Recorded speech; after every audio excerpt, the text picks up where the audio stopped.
వైష్ణోదేవి యాత్ర అండి. 7 సంవత్సరాల క్రితం మేము ఫస్ట్ టైం వెళ్ళినప్పుడుది ఈ వీడియో.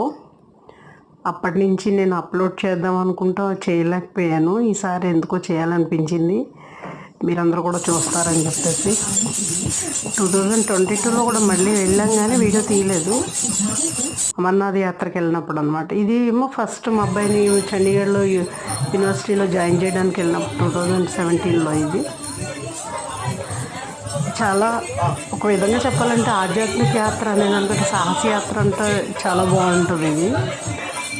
కాకపోతే అమర్నాథ్ యాత్ర మీద కొంచెం సేఫ్గా ఉంటుంది ఇది. చూడండి, ఈ దారి ఏదైతే ఉందో అదంతా కూడా బాగుంటుంది. ఎలా అంటే వెడల్పు ఉంటుంది, ప్లస్ మొత్తం అంతా టైల్స్ వేసి ఉంది కింద నుంచి పై వరకు కూడా. పైన కూడా షెడ్ ఉంటుంది అనమాట, మనకి సెక్యూరిటీ ఫుల్ ఉంటుంది. ఈ పక్కన ఫెన్సింగ్ కూడా ఉంటుంది. పెద్ద పెద్ద లోయలండి. నిజంగా అసలు మనం కనుక ఇలా వంగి చూసామంటే కళ్ళు తిరిగినాయి అంటే ఎక్కడ ఉంటామో మనకే తెలియదు. అసలు జన్మరాహిత్యం అంటారు, మోక్షం అనమాట. ఇంకా అలా వచ్చేస్తుంది మనకి, ఇంకా తెలియని కూడా తెలియదు. అయితే ఇక్కడ గుర్రాలెక్కి వెళ్ళేవాళ్ళు ఎడుతున్నారు, నడిచెళ్ళేవాళ్ళు కూడా చాలామంది ఉన్నారు. ఇంచుమించుగా కింద నుంచి పైకి 14 కిలోమీటర్లు ఉంది. నడిచెళ్ళేవాళ్ళు కూడా నడిచెళ్ళారు, చాలామంది గుర్రాలు ఎక్కుతున్నారు ఎక్కువ మంది. సో మేము కూడా అలాగే గుర్రాలు ఎక్కి వెళ్ళామండి. అది చూడండి ఆ పక్కన అసలు ఎలా ఉంటుందంటే లోయలు, పెద్ద పెద్ద లోయలండి బాబోయ్.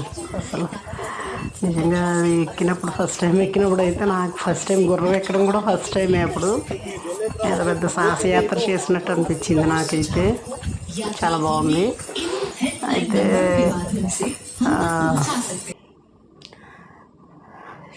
చూడండి, మేఘాలు ఇంక మన మొహం మీద నుంచి వెళ్ళినట్టే ఉంటాయి అనమాట. మేఘాలు మంచుతో కప్పేసి ఉంటుంది, అదంతా మంచులాగా అనమాట.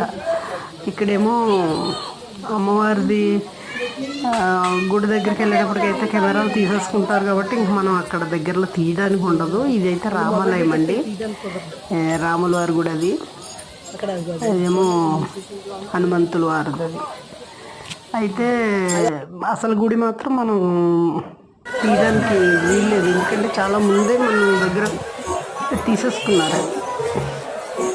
సో ఈ విధంగా మన యాత్ర అయితే ఇదిగో నడిచిన వాళ్ళు కూడా చూడండి, కర్ర పట్టుకుని చాలా ఇదిగా నడిచేస్తూ ఉంటారు. బాగుంది యాత్ర అయితే, నాకు చాలా బాగా నచ్చింది. రెండోసారి వెళ్ళినప్పుడు అయితే అది వీడియో కూడా తీసుకోలేదు మేము అసలు, ఎందుకంటే అప్పుడు గుర్రాలే దొరకలేదు మాకు. బక్రీద్ పండుగ అని చెప్పేసి ఇప్పుడు యాక్చువల్లీ గుర్రాలు నడిపే వాళ్ళందరూ కూడా ముస్లిమ్స్ అనమాట, వెళ్ళిపోతారు వాళ్ళు పండగకి వెళ్ళి. సో మాకు